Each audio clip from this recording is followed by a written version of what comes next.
Les dones i m'agrada. La manca de comunicació, l'alienació i d'altres problemes de la societat actual prenen forma en clau d'humor a Sitcom, una telesèrie en format de teatre que es pot veure al Versus Teatre. Conté tots els ingredients del gènere, sobretot els embolics sentimentals.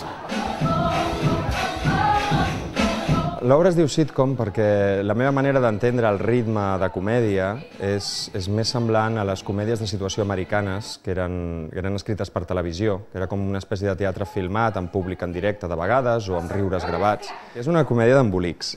Què ha passat? Res.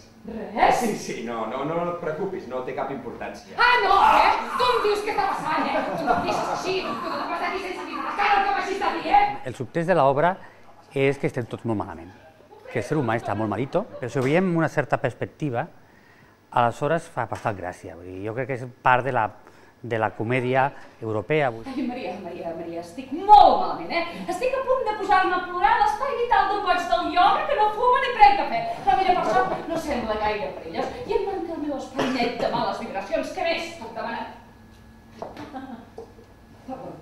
El meu personatge és l'Eva, que és una noia que vol ser actriu. El meu personatge és l'Àngel, és un professor de ioga.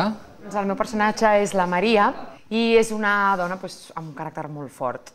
Collons, bé, jo no sabia que això tenia que fer alguna cosa. És normal, ho entenc perfectament.